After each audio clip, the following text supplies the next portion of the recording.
Cedar Falls' ancient bridge whispered beneath Liam Walsh's boots as November's blade-sharp wind carved through the Oregon darkness. His weathered hands cradled the heart medication bottle like a prayer. 3 hollow years since Rebecca's last breath.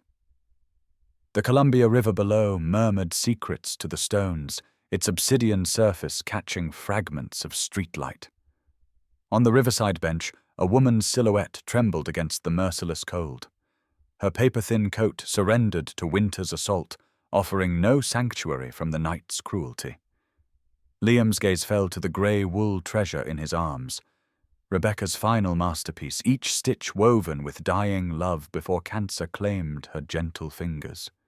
Sacred, untouched. Until this moment, the stranger's face emerged from shadow, blue eyes surfacing like drowning stars. Something ancient stirred in their depths, recognition that shouldn't exist, fear that cut deeper than wind. "Are you cold?" His voice cracked the silence like breaking ice. She stared as if the dead had spoken, her breath catching in a gasp that held too many secrets. What Liam couldn't foresee was how this single act of mercy would unravel a web of deception vast enough to destroy his world.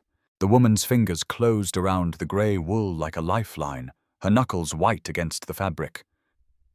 "Thank you," she whispered, words barely audible above the river's persistent murmur. Steam rose from her coffee cup in the morning light at Riverside Cafe 3 days later. The sweater still draped her shoulders like armor against more than just cold. Liam paused beside her table, recognizing the woman who had vanished into darkness after accepting his offering. "Looks like that jacket's keeping you warm." The words escaped before he could reconsider.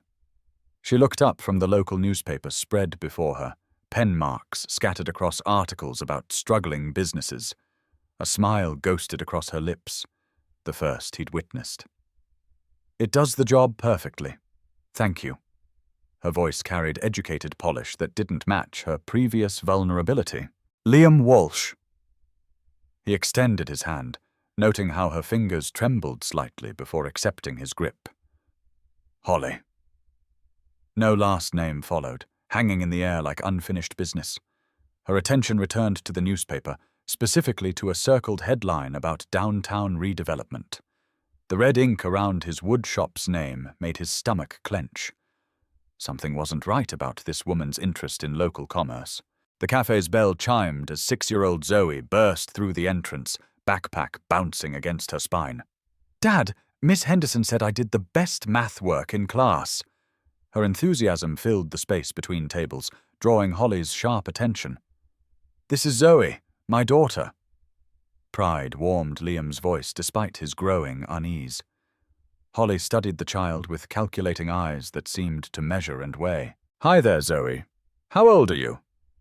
The question carried more weight than casual interest. 6. My dad makes really pretty chairs. Do you want to see?" Zoe's innocent invitation hung between them while Holly's pen stilled above the newspaper. "I'd like to see," Holly replied, folding the paper with deliberate care. "If you don't mind."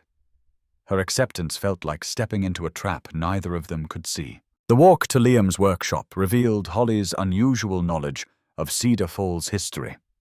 She inquired about every building, every street corner, with the precision of someone conducting surveillance. "The blue house up there, does anyone live there?" Her finger pointed toward the Blackwood mansion, crowning the hill like a dormant castle. Liam's chest tightened at the sight of the empty windows. "That's the old Blackwood mansion? Been empty this year?" The words tasted bitter with local gossip and speculation. "I heard their only daughter left years ago. Nobody knows where." Holly's steps faltered, color draining from her cheeks like water from cracked stone. Zoe noticed first, her small hand reaching for Holly's elbow. "Are you okay?" The child's concern seemed to pierce whatever armor Holly wore. Inside the workshop, Holly's fingers traced each piece of furniture with reverence that surprised Liam. Her hands were too soft, too smooth for manual labor, yet she understood the grain patterns and joinery techniques. "Self-taught?" she asked, though her tone suggested she already knew the answer. No, my father taught me. He passed last year. The ache in his voice matched the ache in his chest. This was the last piece he made before. His words trailed into silence, thick with grief. Holly's hand found his shoulder, warmth seeping through his flannel shirt. I understand. 2 words that carried more weight than they should from a stranger. But the understanding in her eyes felt genuine, as if she'd walked similar paths through loss and loneliness. When evening came and Holly prepared to leave, she forgot the newspaper on his workbench, or perhaps left it deliberately. Liam unfolded the pages after she disappeared into darkness, finding margin notes that made his blood run cold. Company names circled in red ink, development plans annotated in careful handwriting. And there, highlighted in yellow marker, the name that changed everything. Blackwood Development Corporation. The daughter who'd vanished years ago had left breadcrumbs, and Liam was just beginning to follow the trail. Sleep evaded him that night, as questions multiplied like shadows. Why would a homeless woman carry expensive pens? How did she know so much about furniture construction? And why did mentioning the Blackwood family drain color from her face like a guilty secret? The medication bottle rattled in his pocket as he paced the living room, heart hammering against his ribs with more than cardiac distress. Morning brought Holly back to the cafe, laptop open and phone pressed to her ear. Yes, I understand the deadline. No, I need more time to assess. This isn't just about numbers. Her voice carried corporate authority that shattered her carefully constructed vulnerability. Liam watched from across the street, hidden behind the hardware store's window display, as she concluded her call with professional efficiency. The conversation fragments floated through the cafe's open door when he finally entered. Margaret, I need 2 more weeks. I know the board is waiting. No, I can't decide about the Cedar Falls project yet. The name hit Liam like physical blow. Cedar Falls project. The woman wearing his dead wife's sweater was discussing his town like a business transaction, his home like an obstacle to profit. Zoe's afternoon arrival transformed Holly once again, the corporate executive melting into someone who genuinely cared about teaching a 6-year-old to draw trees. Does Holly seem like Mom? Zoe asked that evening, her innocent question cutting through Liam's confusion. Why do you ask that? His voice cracked with emotions he couldn't name. I see you smile more when she's around.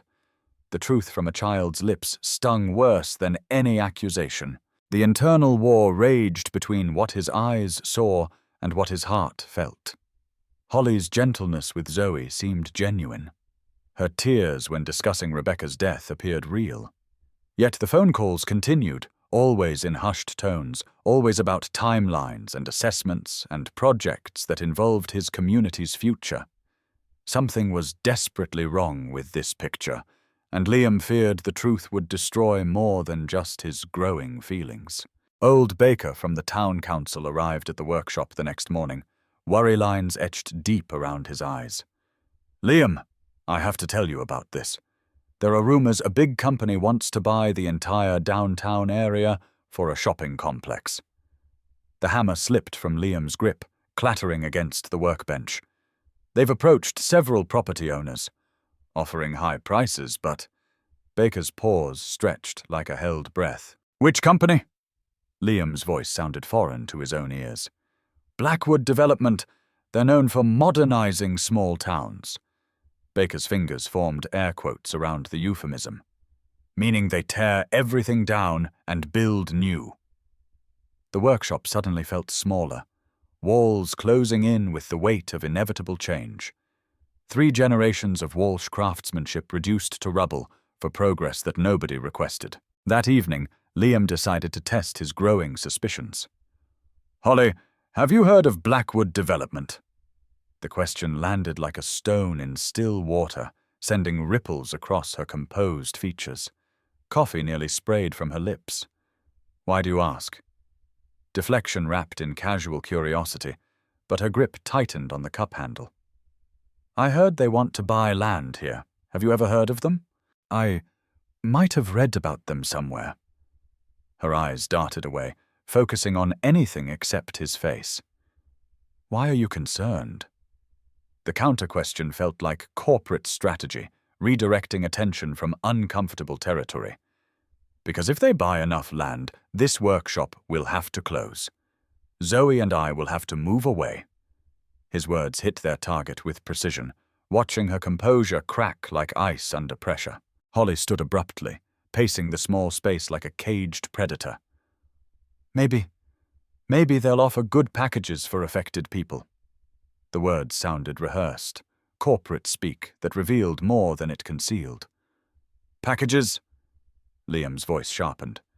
You sound like you know them pretty well. The accusation hung between them, heavy with implications neither wanted to address directly. Liam? What if I told you there are things more complicated than you think? Her admission felt like stepping onto thin ice, testing whether it would hold their combined weight. Before he could respond, Zoe's tears interrupted the moment, her small body shaking with overheard playground gossip. Dad, Tommy Williams said our house will be torn down. I have to change schools. The child's distress shattered whatever fragile understanding they'd been building. Holly fled that evening, leaving the grey sweater draped over his workbench like abandoned hope. Liam held the wool against his chest, breathing in fading traces of her perfume mixed with Rebecca's memory. The fabric felt warm despite hours in the cooling workshop, as if it had absorbed more than just body heat. Outside, tires crunched on gravel as a sedan disappeared into darkness. Unable to sleep, Liam drove up the winding hill road toward the Blackwood mansion. Empty windows stared down at the town like hollow eyes, but yellow light leaked from one corner room. The black sedan sat in the circular driveway, expensive and out of place in Cedar Falls' modest landscape. Through a gap in heavy curtains, he glimpsed Holly at a laptop, phone pressed to her ear with familiar corporate posture. I need more time, Margaret. No, I can't sign off on the demolition plan yet. There are factors I hadn't considered. Her voice carried through the glass, each word hitting Liam like a physical blow. Demolition plan. The woman he'd offered shelter from the cold was planning to demolish his shelter from life's storms. The irony burned worse than the November wind cutting through his jacket. Dawn found him still sitting in the truck, watching lights move through the mansion's rooms like spirits of the past, haunting the present. His phone buzzed with a text from Baker. Emergency town meeting today.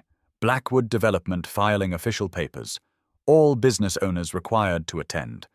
The message confirmed his worst fears, while raising new questions about Holly's true role in the unfolding drama. The town hall buzzed with nervous energy as every downtown business owner packed into folding chairs.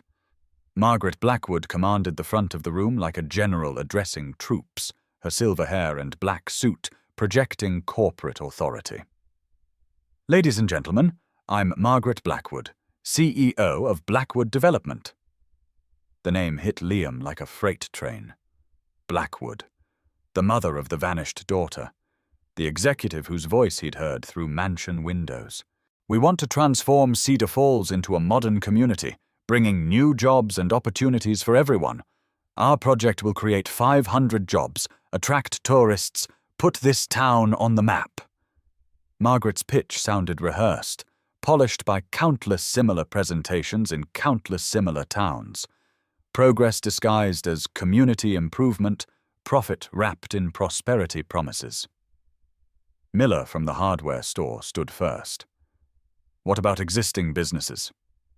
His question voiced everyone's primary concern. We'll have attractive compensation packages. Everyone will be fairly compensated and helped with relocation. The corporate doublespeak translated to displacement dressed as opportunity, forced exile marketed as voluntary relocation.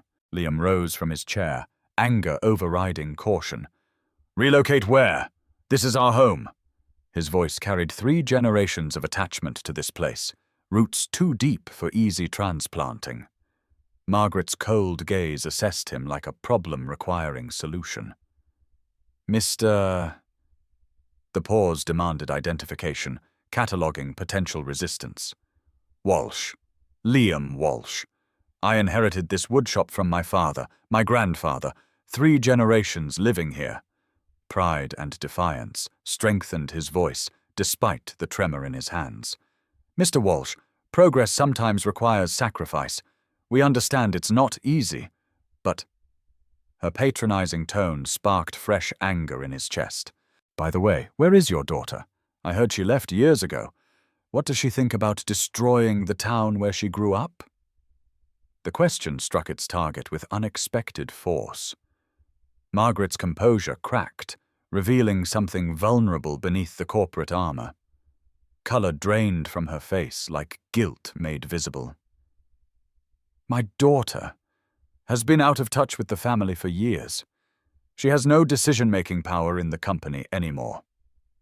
The lie hung in the air like smoke, obvious to anyone paying attention. The heavy doors at the back of the hall chose that moment to open, admitting the last person Liam expected to see. Holly entered wearing a navy blazer and professional confidence that transformed her completely. Gone was the vulnerable woman from the Riverside bench. In her place stood someone who belonged in boardrooms and corporate strategies. The entire room fell silent as recognition rippled through the audience like a stone dropped in still water. Mother. The single word carried years of accumulated distance and disappointment. Margaret Blackwood's face went from pale to ashen, her corporate mask slipping to reveal genuine shock. Holly! The response sounded strangled, as if speaking her daughter's name caused physical pain. Liam felt the world tilt off its axis. Holly. Holly Blackwood. The homeless woman was the missing heiress. The vulnerable stranger was the corporate princess. The person who'd worn his wife's sweater was the architect of his displacement. Every kindness felt like manipulation. Every gentle moment seemed calculated. Every tear appeared manufactured for maximum emotional impact. I think Mother forgot to mention an important detail. Holly's voice projected corporate confidence as she walked toward the front of the room. According to Grandfather's will, I still own 51% of Blackwood Development shares, and I do not approve this project. The bombshell exploded through the room, whispers erupting like startled birds. Margaret gripped the podium as if it were keeping her upright. Holly, you don't understand the business implications. Desperation leaked through her professional composure. I understand perfectly, Mother. I've spent 3 weeks here, studying the community, the people, the impact. Holly turned toward the business owners, including Liam in her sweep of the room. Cedar Falls doesn't need to be modernized. It needs to be preserved. The revelation hit Liam like ice water. 3 weeks of studying them like laboratory specimens. 3 weeks of collecting data on their lives, their relationships, their vulnerabilities. The kindness he'd shown a stranger had been weaponized against him by someone conducting corporate espionage. His chest tightened with more than cardiac distress. Holly! His voice cut through the room's murmur, sharp with betrayal and disbelief. She turned toward him, blue eyes now bright with unshed tears that he no longer trusted. Liam. His name on her lips sounded like an apology he wasn't ready to accept. 3 weeks. You spent 3 weeks studying us like lab rats. Each word tasted bitter with the flavor of manipulation and deceit. It wasn't like that. Her protest sounded weak against the weight of evidence mounting between them. What about Zoe? Did you study my daughter like a case study? Did you calculate how a 6-year-old would feel about losing her home? The accusation hit its mark, watching her flinch as if he'd struck her physically. His daughter's innocent trust had been violated by someone pretending to care while planning their destruction. Holly stepped toward him, but Liam backed away like she carried a contagious disease. You lied about everything. Your name, your job, why you're here. The list of deceptions felt endless, each betrayal cutting deeper than the last. I didn't lie about my feelings. Her whisper barely reached him across the space she'd created with her deceptions. Everything I felt about you, about Zoe, was real. How can I trust you? The medication bottle rattled in his pocket as his heart hammered against his ribs. 3 years of careful emotional protection shattered by someone who'd smiled while planning his destruction. Do you know what I thought? That maybe we could... The words died in his throat, too painful to complete. Without another word, Liam turned his back on the woman who'd worn his wife's sweater while planning to tear down his life. The hall's exit felt miles away, each step weighted with the gravity of absolute betrayal. Behind him, Holly's voice called his name, but he didn't stop. Couldn't stop. Trust, once broken, couldn't be repaired with words.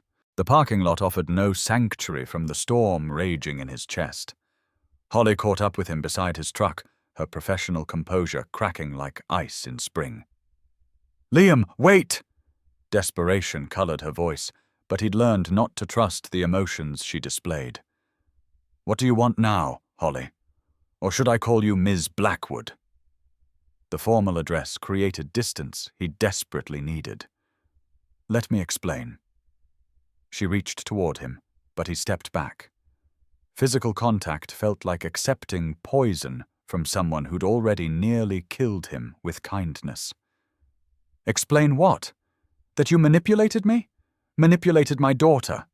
That you made us trust you so you could—" The words poured out like blood from a wound, each one carrying the weight of accumulated hurt. "I changed the plan!"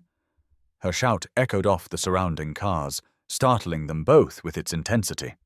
"I came here to approve the project, yes, but after meeting you, meeting Zoe, seeing this community, I realized this isn't just real estate. This is people's home." Liam shook his head, the motion feeling heavy with exhaustion. "Too late. The damage is done." He reached for his truck door, but Holly blocked his path with desperate courage. "That jacket," she said, tears streaming down her cheeks like winter rain. "What did it mean to you?" The question felt like a knife between his ribs. "You already know. You studied me well enough." Bitterness flavored every word, the taste of trust curdling in his mouth. "No, I want to hear it from you." Her insistence puzzled him, as if his answer mattered more than corporate strategies or family dynamics. The truth escaped before he could stop it. "It was the last thing Rebecca knitted for me before she died of cancer. I never let anyone borrow it, until I met you." The admission hung between them like a bridge he immediately wanted to burn. Holly's sobs intensified, her composure completely abandoned. "But now I know who you are, and I want it back."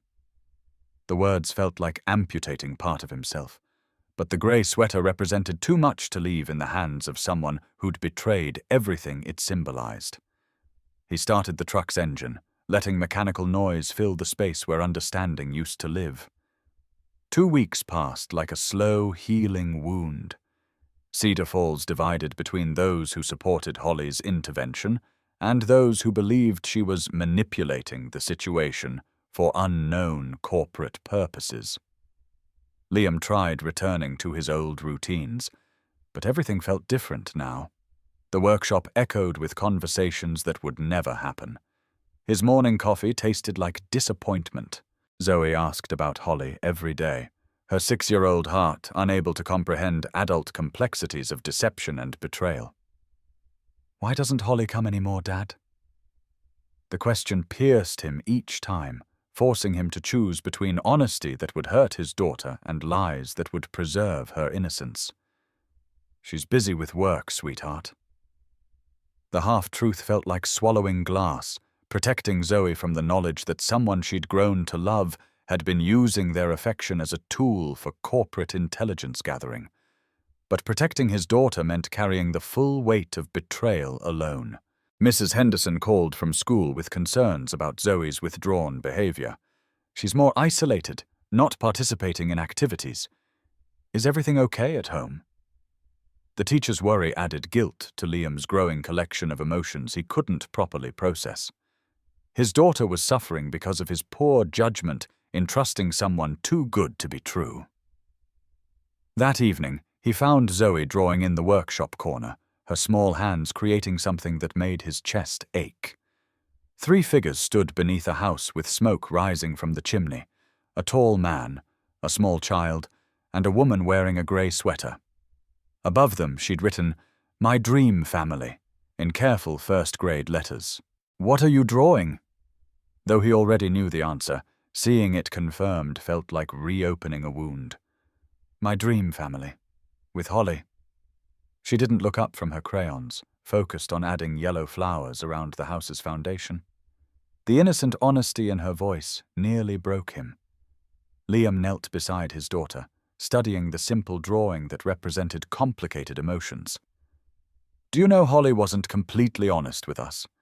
He tried keeping his voice gentle, age-appropriate for someone too young to understand corporate manipulation and family dysfunction. "I know she's rich." Zoe set down her crayon, finally meeting his eyes. "But she cried when she talked to me about Mom. Rich people can be sad too. Right, Dad?" The wisdom in her observation stunned him, forcing him to reconsider his absolute condemnation of Holly's behavior. The child's perspective cut through his anger like sunlight through storm clouds. Maybe Holly's emotions had been genuine, even if her identity was fabricated. Maybe the tears were real, even if the circumstances were false. Maybe the connection he'd felt wasn't entirely manufactured for corporate purposes. "Do you want to see her again?" The question escaped before he could evaluate its wisdom. Zoe nodded enthusiastically, her entire face brightening with hope. "But I know you're hurt. I don't want to make you sadder." Her consideration for his feelings in the midst of her own disappointment demonstrated maturity beyond her years. That night, Liam made a decision that felt like stepping off a cliff without knowing what waited below. He drove up the winding hill road toward the Blackwood mansion, his hands trembling on the steering wheel with more than cold. Answers felt necessary, even if they proved painful. The mansion no longer sat in darkness. Warm lights glowed from multiple windows, and he could see movement inside. Furniture being arranged, curtains hung, a home being created from an empty shell. Holly opened the door before he could knock, as if she'd been watching for visitors who might never come. "I saw your truck from the window." She wore jeans and a simple sweater, looking more like the vulnerable woman from the Riverside than the corporate executive from the town meeting. Dark circles under her eyes suggested sleep had been as elusive for her as it had been for him. "I wanted to talk." The words felt inadequate for the conversation they needed to have, but starting somewhere seemed better than continuing the silence that solved nothing. Holly stepped aside, inviting him into a space that smelled like fresh paint and new beginnings. The mansion's interior surprised him with its warmth. Instead of corporate coldness, he found comfortable furniture and family photographs, evidence of someone building a life rather than maintaining a business facade. "I moved back permanently," Holly said, leading him toward a kitchen that hummed with domestic normalcy. "Fired my assistant in Seattle, cancelled my apartment lease." "Why?" The question carried more weight than its single syllable suggested. Holly poured tea with hands that trembled slightly, her confident corporate persona replaced by someone genuinely nervous about his judgment. "Because this is where I belong. Took me 15 years to realize that." Her answer felt honest in a way her previous explanations hadn't, stripped of corporate speak and manipulation. She began describing her childhood in Cedar Falls, the pressure from her mother to leave for bigger opportunities, the years of feeling lost in Seattle while building a business she didn't care about. "When the board decided to approve the Cedar Falls project, I volunteered to come back and assess. I thought it would be easy. Quick evaluation, sign papers, leave again." Holly sat across from him, her blue eyes steady on his face. "I didn't expect to fall in love with this place again. Or fall in love with—" She stopped, the sentence hanging incomplete between them. "With who?" His voice came out softer than intended, curiosity overriding his determination to maintain emotional distance. With you, with Zoe, with the life I could have had if I hadn't run away. The admission struck him like a physical blow, sincere in a way that cut through his carefully constructed anger. They sat in silence that felt less hostile than their previous encounters, both processing the complexity of their situation. "The jacket," Holly said finally, her voice barely above a whisper. "I still have it. I washed it carefully, folded it, put it in the closet. Every night I look at it and remember the kindness you showed a stranger." The image of her treasuring Rebecca's gift felt like a hand squeezing his heart. "I know you can't forgive me. I understand that. But please don't let Zoe suffer because of my mistakes. She misses the drawing lessons, the stories, having a female figure in her life." Her plea centered on his daughter rather than her own needs, demonstrating priorities that felt genuine. Liam studied the woman across from him, trying to reconcile the corporate executive with the person who'd cried discussing his dead wife, who'd taught his daughter to draw trees, who'd made him laugh for the first time in 3 years. Beneath the professional exterior, he recognized the same person who'd accepted his jacket with gratitude that seemed real, even if everything else was performance. "Why didn't you tell me the truth from the beginning?" The question felt like picking at a scab, painful but necessary for healing. "Because I was scared," Holly admitted, her honesty cutting through his defenses. "Scared you'd see me as the enemy. Scared I'd lose the first real connection I'd had in years." Her phone rang, interrupting the moment with its corporate demands. Holly glanced at the caller ID and frowned before answering. "Margaret," she said, putting the call on speaker without asking permission, a gesture of transparency that felt significant. "I already told Mother my decision is final." "Holly, the board has voted. If you don't approve the project within 48 hours, they will remove you from CEO position."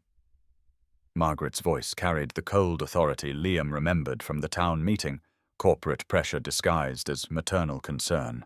"Let them." Holly's response surprised both Liam and apparently her mother, given the silence that followed. "I own 51% of the shares. They can't remove me." Her defiance felt genuine, someone choosing principle over profit in a way that corporate executives rarely demonstrated. "You own 51% of a company that will be worthless if you block major projects. You'll destroy everything grandfather built." Margaret's threat revealed the family dynamics that had driven Holly away 15 years earlier. Love conditional on corporate compliance, acceptance dependent on profitable decisions. Holly looked at Liam, something resolute hardening in her expression. "Grandfather built this company to help communities grow, not destroy them. Maybe it's time to return to those values." She ended the call without waiting for her mother's response, cutting the corporate umbilical cord that had defined her entire adult life. "You just gave up everything," Liam observed, his anger softening into something resembling admiration. Corporate executives didn't typically sacrifice their empires for small-town preservation, yet Holly had done exactly that without apparent hesitation. "No." Holly smiled with genuine peace for the first time since he'd known her. "I finally found everything I actually want." The admission hung between them like a bridge. Neither was sure they should cross, hope tempered by the knowledge that trust, once broken, couldn't be easily repaired. 6 months later, Cedar Falls had settled into a new rhythm that honored both progress and preservation. Blackwood Development had transformed from a demolition company into a community enhancement organization, focusing on renovating existing structures rather than replacing them with generic commercial spaces. Holly's vision proved that growth didn't require destruction, that communities could evolve without losing their essential character. The Blackwood Mansion now served as a community center, its grand rooms converted into spaces for art classes, business workshops, and town meetings. Zoe's drawings hung in the main hall alongside works by local artists, evidence of the creative spirit Holly had chosen to nurture rather than bulldoze. The transformation felt like a metaphor for second chances, old structures finding new purposes without losing their fundamental integrity. Liam finished installing custom bookshelves in the mansion's new library, his craftsmanship contributing to the community space Holly had created. Zoe worked at her own small bench nearby, constructing a birdhouse with the serious concentration she brought to all her projects. The workshop had become their sanctuary, a place where past and present coexisted without conflict. "Dad, what birds will live in the house I'm making?" Zoe's question interrupted his thoughts, bringing him back to the simple pleasure of his daughter's curiosity. "Maybe robins. They like nice, quiet neighborhoods." His answer felt prophetic, describing both the birds and the humans who chose to build their lives in peaceful places. Through the window, he watched Holly approaching with a picnic basket, her daily ritual of bringing lunch to the workshop they'd all grown to love. 6 months of careful rebuilding had transformed their relationship from betrayal to friendship to something deeper that neither rushed to define. Trust grew slowly, like his grandfather's oak trees, but roots were finally taking hold. "I have news," Liam announced while they unpacked sandwiches around his workbench. "The museum in Portland wants to buy Grandfather's dining set. They heard about it through the community center website." The irony felt perfect. Holly's technology helping preserve his family's legacy in ways neither had planned. "That's wonderful. Your grandfather's work deserves to be preserved." Holly's excitement seemed genuine, her enthusiasm for his success warming him in ways he was beginning to acknowledge. "And I've decided to donate half the money to the Community Center Scholarship Fund." The decision had come easily, Rebecca's voice in his memory encouraging him to share their good fortune with others who needed opportunities. Holly stopped arranging napkins, surprised by his generosity. "Liam, you don't need to—" Her protest died as she recognized his determination. "I want to. Rebecca always said art should be accessible to everyone." The mention of his late wife no longer felt like betrayal. Holly had never tried to replace Rebecca's memory, only to add her own warmth to the spaces grief had left cold. "Would Mom have liked Holly, Dad?" Zoe's question came with her usual perfect timing, cutting through adult complications with childhood directness. The inquiry no longer felt like reopening wounds. Time and healing had transformed it into genuine curiosity about the women who shaped his world. "I think she would have loved Holly," Liam replied, the truth feeling natural rather than forced. "And she would be proud of the woman you're becoming." Rebecca would have appreciated Holly's dedication to preserving communities, her gentle way with children, her choice of principle over profit when the stakes were highest. After lunch, Holly helped clean the workshop, while Zoe played outside with neighborhood friends. The comfortable silence between them spoke of healing accomplished through patience rather than force, understanding earned through consistency rather than grand gestures. Some relationships required demolition and reconstruction. Others needed only careful renovation, preserving the best while improving what wasn't working. "There are times I still can't believe this all worked out," Holly admitted, wiping sawdust from his workbench with familiar efficiency.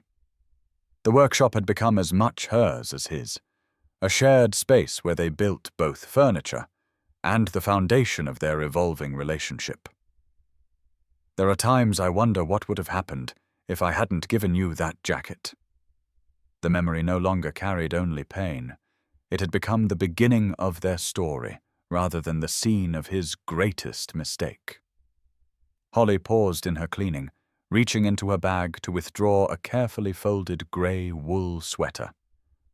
"I think it's time to return this to you." The gesture felt ceremonial, significant in ways that transcended the simple exchange of clothing. Liam accepted the sweater, feeling its familiar softness, and remembering the love Rebecca had knitted into every stitch. For 3 years, it had represented everything he'd lost. Now, looking at Holly and hearing Zoe's laughter outside, it symbolized something different. The courage to offer comfort to strangers, to remain open when closing off would feel safer. Keep it, he said, offering it back to her. Rebecca made it to keep someone warm. Mission accomplished. The words felt like benediction, blessing both the past and the present, honoring his wife's memory while accepting new love into his life. Holly's eyes filled with tears that felt cleaner than the ones she'd shed in corporate boardrooms or lonely Seattle apartments. Are you sure? Her question sought permission to hope, to believe that redemption was possible even after betrayal. Instead of answering with words, Liam walked to his desk and retrieved a small wooden box he'd been crafting during quiet evening hours. Inside, nestled in velvet, lay a pendant carved from the same oak as Rebecca's final table. Intricate, beautiful, unique as the woman who would wear it. I made this for you. The gift represented more than craftsmanship. It was his declaration that trust could be rebuilt, that love could grow from the ashes of deception, that sometimes the best things came from the most complicated beginnings. Holly accepted the pendant with trembling fingers, her professional composure completely abandoned in favor of genuine emotion. It's gorgeous. The simple appreciation carried more weight than corporate praise ever had, validating both his artistry and his choice to trust again. There's no obligation, Liam said quickly, suddenly uncertain about his own bold gesture. I just wanted you to have something made here, in Cedar Falls, something that represents the truth between us now. The explanation felt necessary. This wasn't manipulation or expectation, only honest expression of feelings he'd been afraid to acknowledge. Holly fastened the pendant around her neck, the carved oak catching afternoon light streaming through workshop windows. It cast small patterns on walls covered with his tools and Zoe's artwork, creating shadows that danced like hopes finally given permission to flourish. Outside, children's laughter mixed with the sounds of a community choosing preservation over profit, growth over greed. Down the hill, Main Street bustled with local businesses that had survived corporate threat through one woman's courage to choose differently than her family's legacy demanded. Holly, Liam said softly, her name feeling natural on his lips for the first time. Yeah? She looked up from admiring the pendant, blue eyes bright with possibilities neither had dared imagine 6 months earlier. Would you like to have dinner with us tonight? Real dinner. At home.